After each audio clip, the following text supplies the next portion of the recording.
1 Maccabees chapter 1. Alexander the Great. After Alexander, son of Philip the Macedonian, who came from the land of Kittim, had defeated Darius, king of the Persians, and the Medes, he succeeded him as king. He had previously become king of Greece.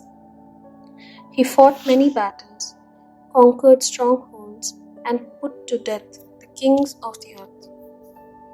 He advanced to the ends of the earth and plundered many nations. When the earth became quiet before him, he was excited, and his heart was lifted up.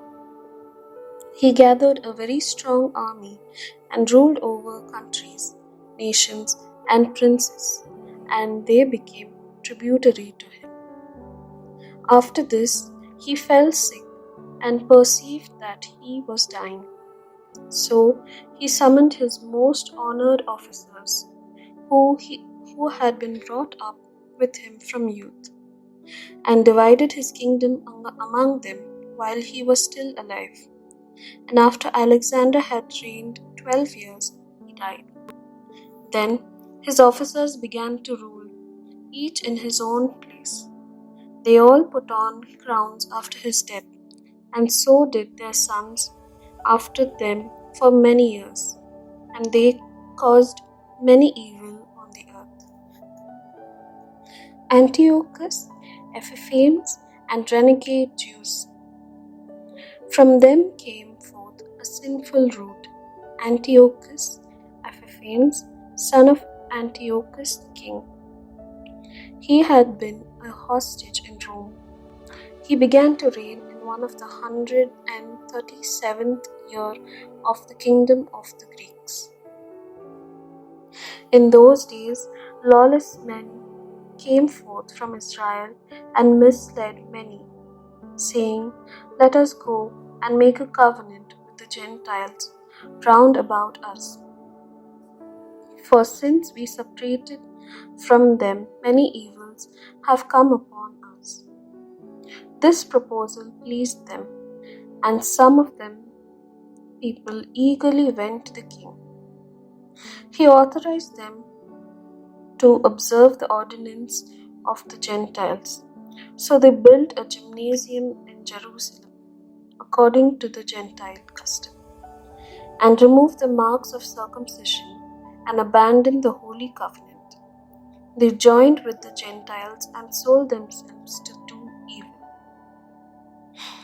Antiochus in Egypt.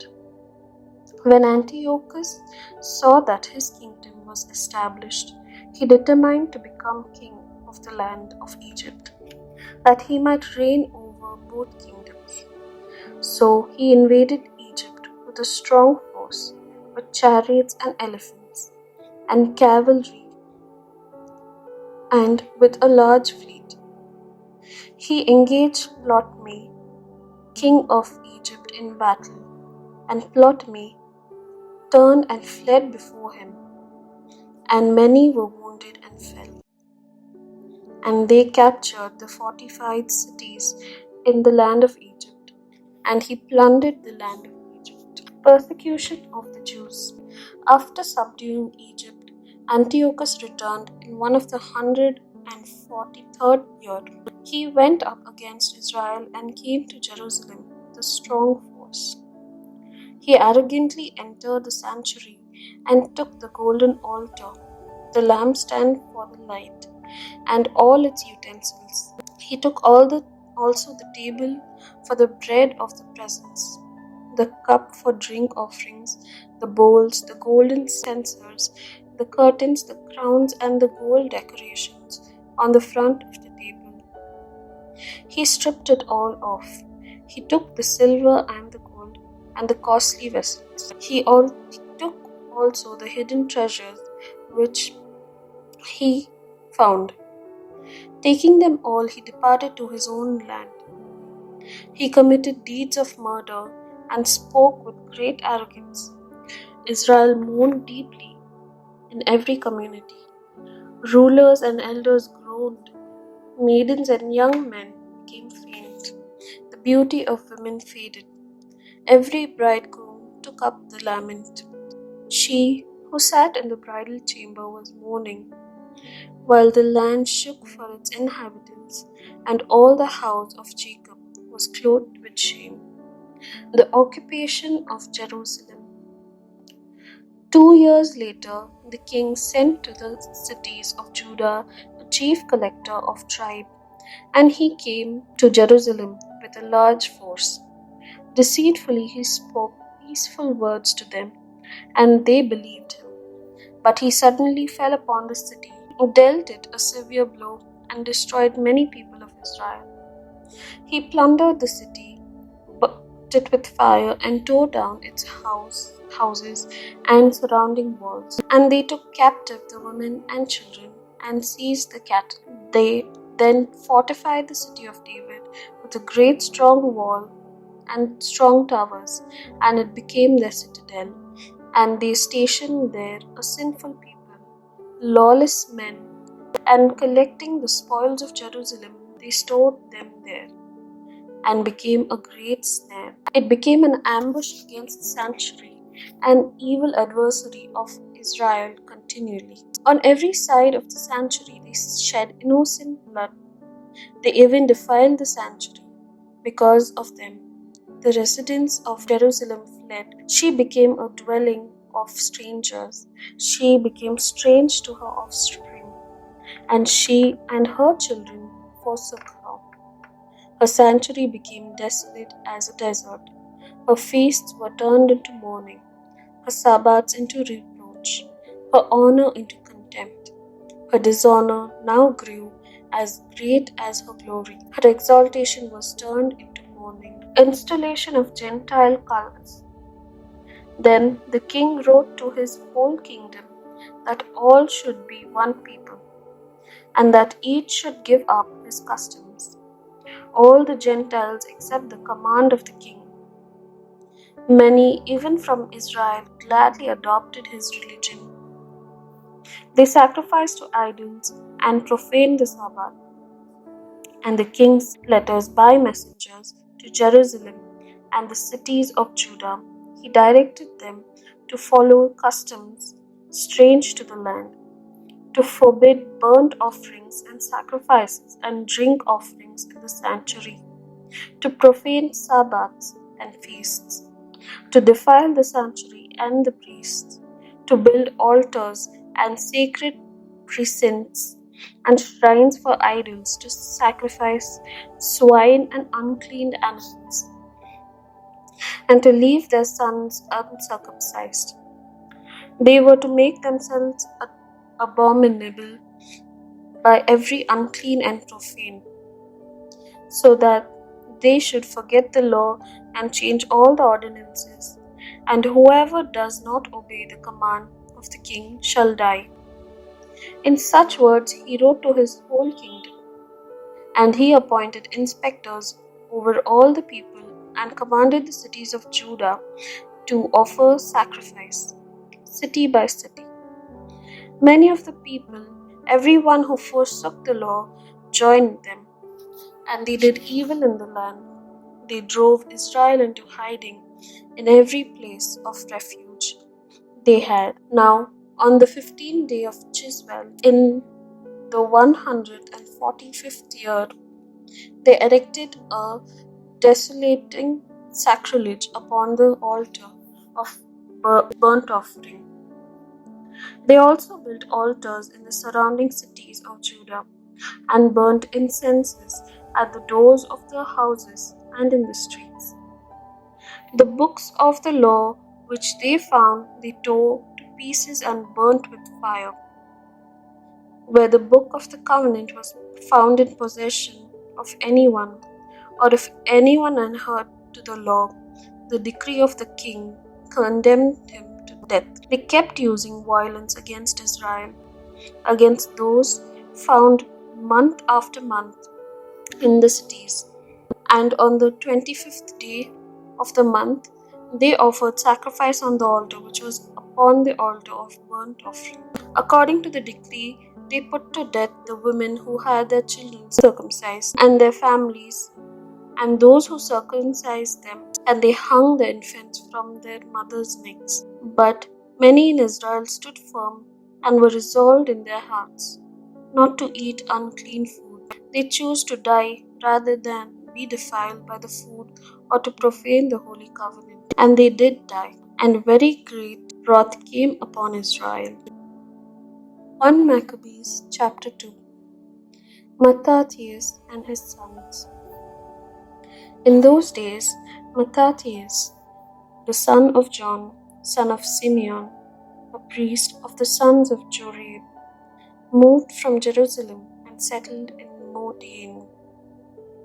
He had 5 sons: John, surnamed Gadi, Simon called Thasi, Judas called Maccabees, Eleazar called Avran, and Jonathan called Apus. He saw the blasphemies being committed in Judah and Jerusalem, and said, Alas, why was I born to see this? The ruin of my people, the ruin of the holy city, and to dwell there where it was given over to the enemy. The sanctuary given over to aliens. Her temple has become like a man without honor. Her glorious vessels have been carried into captivity. Her babes have been killed in her streets, her youth by the sword of the foe. What nation has not inherited her palaces, and has not seized her spoils? All her adornment has been taken away, no longer free. She has become a slave. And behold, our holy place, our beauty, and our glory have been laid waste. The Gentiles have profaned it. Why should we live any longer? And Mattathias and his sons rent their clothes, put on a sackcloth, and mourn greatly. Pagan worship refused. Then the king's officers were enforcing the apostasy came to the city of Modin to make them offer sacrifice. Many from Israel came to them, and the Mattathias and his son were assembled. Then the king's officers spoke to Mattathias as follows: You are a leader, honored and great in this city, and supported by sons and brothers. Now be the first to come and do what the king commands, as all the Gentiles and the men of Judah and those who are left in Jerusalem have done. Then you and your sons will be numbered among the friends of the kings, and you and your sons will be honored with silver and gold and many gifts. But Mattathias answered and said in a loud voice, Even if all the nations that live under the rule of the king obey him and have chosen to do this commandments, departing each one from the region of his father, yet I and my sons and my brothers will live by the covenant of our fathers. Far be it from us to desert the law and the ordinances. We will not obey the king's words by turning aside from our religion to be to the right hand or to the left. When he had finished speaking these words, a Jew came forward in the sight of all to offer sacrifice upon the altar in Modin, according to the king's command. When Mattathias saw it, he burned with zeal and his heart was stirred. He gave vent to righteous anger. He ran and killed him upon the altar. At the same time, he killed the king's officer, who forcing them to sacrifice, and he tore down the altar. Thus he burnt with zeal for the law. And Phinehas did against Zimri, the son of Salu. Then Mattathias called out in the city with a loud voice, saying, Let everyone who is zealous for the law and supports the covenant come out with me. And he and his sons fled to the hills and left all they had in the city.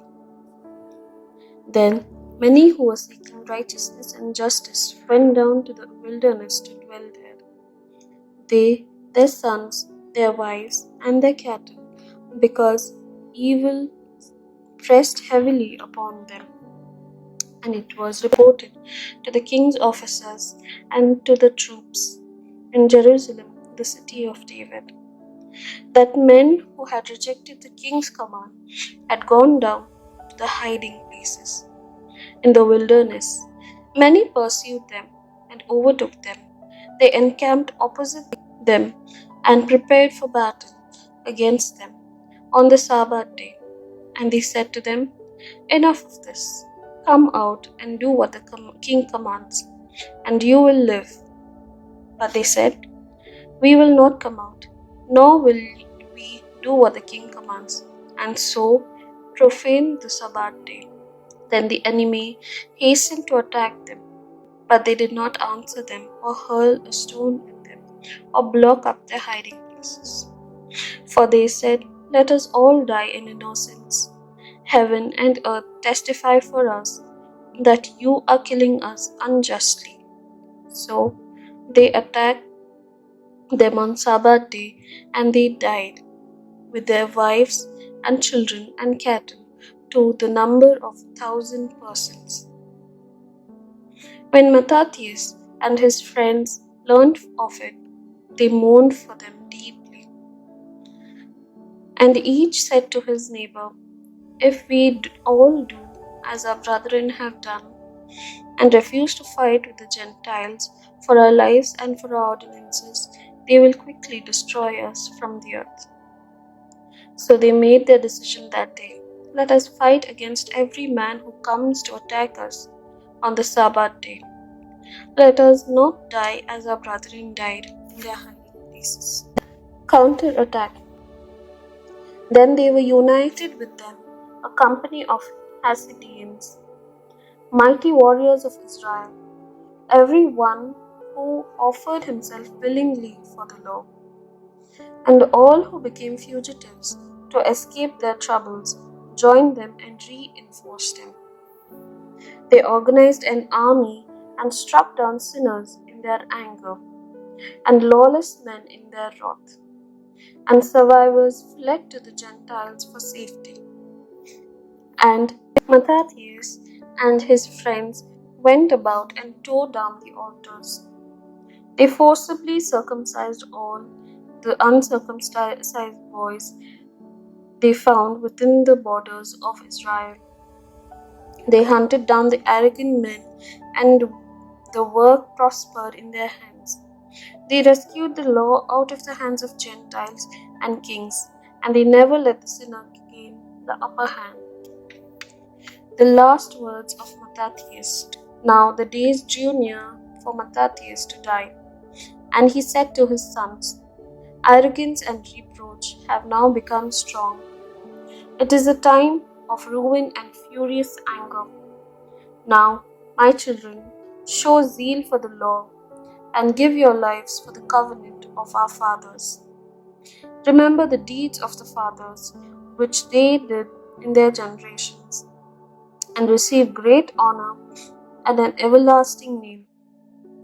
Was not Abraham found faithful when tested, and it was reckoned to him as righteousness? Joseph, in the time of his distress, kept the commandment and became Lord of Egypt.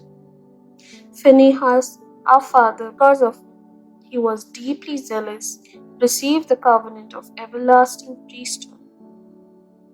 Joshua, because he fulfilled the command, became a judge in Israel. Caleb, because he testified in the assembly, received an inheritance in the land. David, because he was merciful, inherited the throne of the kingdom forever. Elijah, because of great zeal for the law, was taken up into heaven. Hananiah, Azariah, and Mishael believed and were saved from the flame. Daniel, because of his innocence, was delivered from the mouth of lions. And so, observe from generation to generation that none who put their trust in him will lack strength. Do not fear the words of a sinner, for his splendor will turn into dung and worms. Today he will be exalted, but tomorrow he will not be found, because he has returned to dust and his plans will perish. My children, be courageous and grow strong in the law, for by it you will gain honor. Now, behold, I know that Simeon, your brother, is wise in counsel. Always listen to him. He shall be your father. Judas Maccabees has been a mighty warrior from his youth. He shall command the army for you and fight the battle against the people. You shall rally about you all who observe the law and avenge the wrong done to your people. Pay back the Gentiles in full and heed what the laws command. Then he blessed them and was gathered to his fathers. He died in the 146th year and was buried in the tomb of his fathers at Modoin. And all Israel mourned for him with great lamentation.